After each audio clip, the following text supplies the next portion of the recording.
ನಮಸ್ಕಾರ ಸ್ನೇಹಿತರೆ, ಇವತ್ತು ನಾವು ವರ ಮತ್ತು ಶಾಪ ಇವೆರಡರ ಕುರಿತು ಚರ್ಚಿಸೋಣ. ವರ ಮತ್ತು ಶಾಪ ಇವೆರಡು ಒಂದೇ ನಾಣ್ಯದ ಎರಡು ಮುಖಗಳು. ಈ ವರ ನಮಗೆ ಎಷ್ಟೋ ಕಾರಣಗಳಿಂದ ಸಿಗುತ್ತದೆ.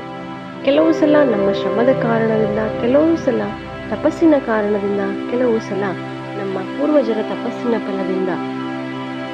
ಆದರೆ ಈ ವರ ಅನ್ನೋದು ಎಲ್ಲಿಯವರೆಗೆ ವರವಾಗಿರುತ್ತದೆ ಅನ್ನೋದನ್ನ ನಾವು ತೀರ್ಮಾನ ಮಾಡೋದಿಲ್ಲ. ಇದನ್ನ ತೀರ್ಮಾನ ಮಾಡೋದು ನಮ್ಮ ಕರ್ಮಗಳು.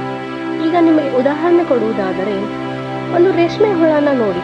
ಅದಕ್ಕೆ ವರ ಸಿಕ್ಕಿರೋದು ಅದು ತನ್ನ ಗೂಡನ್ನ ಕಟ್ಟಿಕೊಳ್ಳುವುದು. ಅದು ಅದರಲ್ಲಿ ಎಷ್ಟು ಕುರುಡಾಗಿ ಬಿಡುತ್ತೆ ಅಂದರೆ, ಅದು ಒಂದು ಗೂಡನ್ನ ಕಟ್ಟಿ ತಾನಾಗೇ ಅದರಲ್ಲಿ ಬಿದ್ದು ಸಿಕ್ಕಾಕೊಂಡು ಸತ್ತು ಹೋಗುತ್ತೆ.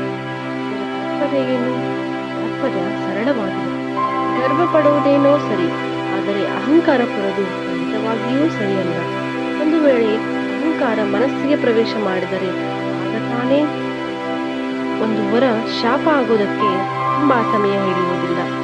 ಈಗ ಕರ್ಮ ಶ್ರೇಷ್ಠವಾಗಿದ್ದರೆ ಶಾಪ ಕೂಡ ವರವಾಗಿ ಬದಲಾಗಿ ಹೋಗುತ್ತದೆ.